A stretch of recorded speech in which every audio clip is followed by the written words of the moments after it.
Assalamualaikum warahmatullahi wabarakatuh. Yang saya hormati Ibu Robia Astuti Magister Pendidikan dan teman-teman yang insya Allah berbahagia.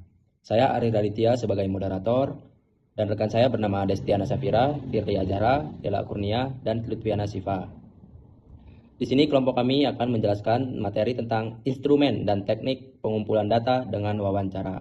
Materi yang pertama akan disampaikan oleh rekan saya. Baiklah, di sini saya akan menjelaskan mengenai instrumen pengumpulan data dengan wawancara. Pengertian wawancara. Wawancara adalah sebuah interaksi antara dua pihak yang melibatkan tanya jawab untuk saling bertukar informasi serta gagasan. Menurut Sugiono 2011, proses ini memungkinkan terkonstruksinya pemahaman mengenai suatu topik tertentu. Peneliti sebagai instrumen. Dalam metodologi penelitian kualitatif, peneliti memegang peran sentral sebagai instrumen utama sekaligus pelaksana pengumpulan data. Hal ini berarti kehadiran peneliti secara langsung di lapangan merupakan suatu keharusan karena merekalah yang akan berinteraksi dan melakukan pengamatan terhadap subjek penelitian serta di lingkungannya. Menurut Moleong 2018, manusia sebagai instrumen penelitian dalam pendekatan kualitatif memiliki beberapa ciri umum. Di antaranya adalah responsif, yaitu mampu memberikan umpan balik atau isyarat kepada partisipan. Lalu kemudian selanjutnya adaptif, yang berarti peneliti harus mampu menyesuaikan diri dengan situasi dan lingkungan di lapangan. Lalu selanjutnya berwawasan holistik, di mana peneliti memiliki pemahaman yang menyeluruh tentang dirinya dan konteks kehidupannya sebagai suatu realitas yang bermakna. Lalu selanjutnya berlandaskan pengetahuan. Artinya di sini peneliti harus memiliki bekal pengetahuan dan pelatihan yang memadai untuk dapat menjalankan fungsinya dalam pengumpulan data secara efektif. Kemudian memproses data secara cepat, yaitu kemampuan untuk segera mengolah data, menyesuaikan arah penyelidikan berdasarkan temuan di lapangan, serta merumuskan hipotesis kerja secara responsif, lalu memiliki keterampilan mengklarifikasi dan mensintesis, di mana peneliti harus mampu memanfaatkan kesempatan untuk memperjelas hal-hal yang belum tergali secara mendalam dan merangkum informasi. Dan selanjutnya menggali respon unik, yakni peka atau mampu menemukan dan menggali respon yang tidak biasa dari partisipan. Jenis-jenis wawancara. Wawancara berdasarkan formalitasnya dibedakan menjadi 3. Yang pertama, wawancara terstruktur. Wawancara ini menggunakan daftar pertanyaan yang sudah tetap dan sama untuk semua responden. Kedua, wawancara semi terstruktur. Dalam wawancara ini dapat menemukan permasalahan secara terbuka. Responden yang diwawancarai dimintai pendapat serta ide-idenya. Yang ketiga, wawancara tidak terstruktur. Wawancara ini berlangsung bebas tanpa pedoman pertanyaan yang kaku. Biasanya digunakan dalam penelitian eksploratif atau studi mendalam, di mana pewawancara mendengarkan secara aktif cerita dari responden. Kemudian, jenis wawancara berdasarkan jumlah partisipannya dikemukakan oleh Stewart dan Shamdasani tahun 2014 yang mencakup wawancara individual dan wawancara kelompok. Wawancara individual adalah metode pengumpulan data yang dilakukan dengan cara peneliti berinteraksi langsung dengan satu responden dalam satu waktu. Peneliti dapat memperoleh data yang lebih detail dan memahami emosi atau alasan di balik jawaban responden. Dalam pelaksanaannya, peneliti perlu menyiapkan pertanyaan terbuka, menjaga suasana nyaman, serta mendengarkan dengan aktif agar hasil wawancara lebih akurat dan bermakna.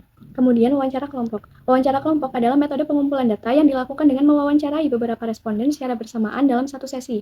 Prosesnya lebih efisien karena bisa menjaring banyak informasi dalam waktu singkat, serta memungkinkan adanya interaksi dan diskusi antar peserta. Dalam pelaksanaannya, pewawancara perlu berperan sebagai moderator yang mengatur jalannya diskusi agar tetap fokus dan semua peserta mendapatkan kesempatan berbicara. Kemudian wawancara berdasarkan teknik dan pendekatan dijelaskan oleh Spradley 1979 yang mencakup wawancara mendalam, wawancara naratif, dan wawancara etnografis. Wawancara mendalam adalah teknik wawancara yang bertujuan untuk menggali informasi secara detail dan menyeluruh dari satu responden. Prosesnya berlangsung cukup lama dan bersifat fleksibel, sehingga pewawancara dapat menyesuaikan pertanyaan sesuai dengan arah pembicaraan. Kemudian wawancara naratif yang berfokus pada pengumpulan cerita atau pengalaman hidup responden. Dalam metode ini, responden diberi kebebasan untuk bercerita secara kronologis dan dengan bahasanya sendiri, sementara peneliti berperan sebagai pendengar aktif. Dan yang terakhir, wawancara etnografis. Wawancara ini dilakukan secara langsung di lingkungan alami responden. Tujuannya untuk memahami budaya, kebiasaan, nilai, dan makna yang hidup dalam keseharian responden. Pewawancara biasanya juga melakukan observasi sambil berdialog secara alami. Jenis wawancara ini membantu peneliti untuk memahami konteks sosial dan budaya yang mungkin tidak disadari oleh responden sendiri. Selanjutnya yaitu perkembangan variasi medium wawancara beserta implikasinya dianalisis secara komprehensif oleh Salmon 2015. Ada 3, yaitu yang pertama wawancara tatap muka. Nah, jadi wawancara tatap muka adalah bentuk wawancara yang paling konvensional dan dianggap sebagai standar emas karena kekayaan data yang dihasilkan. Keunggulan utamanya adalah memungkinkan peneliti untuk mengamati secara langsung bahasa tubuh, ekspresi wajah, dan kontrak mata, yang semuanya merupakan data kualitatif yang sangat berharga. Medium ini juga paling efektif untuk membangun kepercayaan dan kedekatan antara peneliti dan partisipan. Nah, yang kedua, wawancara telepon. Berarti wawancara tersebut menawarkan efisiensi, biaya, dan waktu, terutama untuk menjangkau partisipan dengan lokasi geografis yang luas. Wawancara menggunakan medium ini umumnya dilakukan jika penelitian membutuhkan respon yang langsung dan lugas, atau ketika kondisi tidak memungkinkan untuk pertemuan tatap muka. Nah, yang terakhir atau yang ketiga, wawancara daring atau online interview. Nah, wawancara daring dilakukan melalui platform konversi video seperti Zoom atau Google Meet. Wawancara menggunakan medium ini ideal dilakukan ketika peneliti dan partisipan berada di lokasi yang berbeda, kota atau negara, maupun ketika situasi tidak memungkinkan untuk bertemu secara fisik. Medium ini mempertahankan sebagai elemen visual, ekspresi wajah, atau meski tidak selengkap tatap muka langsung, sekaligus menawarkan fleksibilitas, kemudahan perekaman, dan jangkauan global. Namun, kualitas interaksi dapat dipengaruhi oleh koneksi internet dan keterbatasan teknologi. Baik, selanjutnya ada teknik pengambilan data dengan wawancara. Yang pertama, melakukan kajian literatur awal. Sebelum melakukan wawancara, penting sekali bagi peneliti untuk mengenal dulu latar belakang narasumber serta kondisi atau lingkungan yang melingkupinya.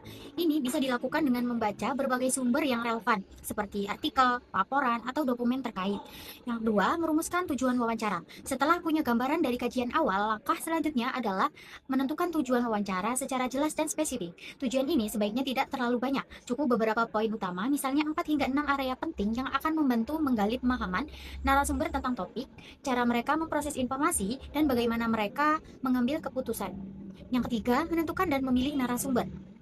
Memilih siapa yang akan diwawancarai juga sangat krusial. Sebaiknya narasumber dipilih secara strategis dari berbagai bagian, tingkatan, atau fungsi terkait yang bisa memberikan pandangan berbeda namun saling melengkapi. Dengan melakukan wawancara pada beberapa narasumber, kita bisa melakukan triangulasi data, yaitu membandingkan informasi supaya hasilnya lebih valid dan lebih kaya. 4. Mengatur dan mempersiapkan jadwal dengan narasumber. Sebelum wawancara dilakukan, peneliti harus menghubungi narasumber terlebih dahulu melalui telepon, email, atau pesan untuk meminta kesediaan mereka dan menentukan waktu yang tepat. Pemberitahuan ini harus diberikan jauh-jauh hari supaya narasumber punya cukup waktu untuk mempersiapkan diri, sehingga mereka dapat memberikan jawaban yang lebih maksimal. 5. Merancang pertanyaan dan struktur wawancara. Ini adalah bagian inti dari persiapan wawancara. Peneliti perlu membuat daftar pertanyaan yang berupa pertanyaan terbuka, artinya narasumber bebas menjawab dengan detail sesuai pengalaman dan pandangannya. Pertanyaan disusun secara sistematis, biasanya dimulai dari yang umum untuk membuka diskusi, lalu secara bertahap mengarah ke pertanyaan yang lebih spesifik agar semua tujuan wawancara bisa tercapai. Menguasai teknik bertanya yang baik sangat penting agar informasi yang didapatkan benar-benar mendalam dan sesuai tujuan. Dalam penelitian kualitatif, wawancara merupakan teknik utama untuk menggali makna, pengalaman, dan pandangan informan secara mendalam. Menurut Patton dalam Bunut tahun 2022, terdapat 6 jenis pertanyaan wawancara yang umum digunakan untuk memperoleh data kualitatif yang bermakna, yaitu yang pertama, pertanyaan tentang pengalaman atau perilaku. Pertanyaan ini membantu peneliti untuk memahami tindakan nyata, kebiasaan, serta pengalaman informan terkait fenomena yang diteliti. Contohnya itu seperti, ceritakan pengalaman Anda saat mengikuti kegiatan tersebut. Lalu yang kedua, pertanyaan tentang pendapat atau nilai. Jenis pertanyaan ini digunakan untuk menggali cara berpikir, pandangan, dan keyakinan informan terhadap suatu peristiwa atau fenomena. Melalui pertanyaan ini, peneliti dapat memahami bagaimana informan menafsirkan makna dan nilai-nilai yang mereka pegang. Misalnya itu seperti, menurut Anda, apa nilai penting dari kegiatan tersebut?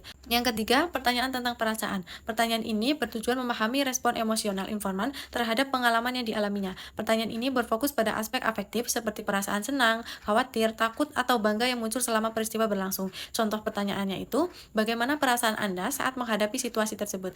Yang keempat, pertanyaan tentang pengetahuan. Pertanyaan pengetahuan diajukan untuk memperoleh informasi faktual atau kognitif dari informan.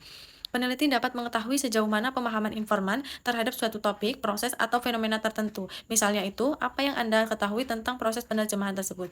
Lalu, yang kelima ada pertanyaan tentang indera. Pertanyaan ini berhubungan dengan pengalaman sensori informan, seperti apa yang dilihat, didengar, dirasakan, dicium, atau disentuh.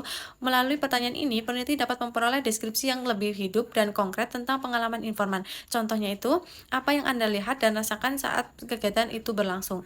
Dan yang terakhir ada pertanyaan tentang latar belakang atau demografi. Pertanyaan ini berfungsi untuk mengetahui informasi pribadi seperti usia, pendidikan, pekerjaan, motivasi, dan keterlibatan informan dalam kegiatan tertentu. Pertanyaan ini membantu peneliti untuk memahami konteks sosial dan karakteristik pribadi yang dapat mempengaruhi pandangan atau pengalaman informan. Misalnya itu, sudah berapa lama Anda terlibat dalam kegiatan tersebut. Jadi, secara keseluruhan, keenam jenis pertanyaan tersebut saling melengkapi dan berfungsi untuk memperoleh gambaran yang menyeluruh tentang pengalaman, pemikiran, dan nilai-nilai informan. Melalui kombinasi berbagai bentuk pertanyaan, penelitian kualitatif dapat menghasilkan data yang lebih mendalam, kontekstual, dan bermakna.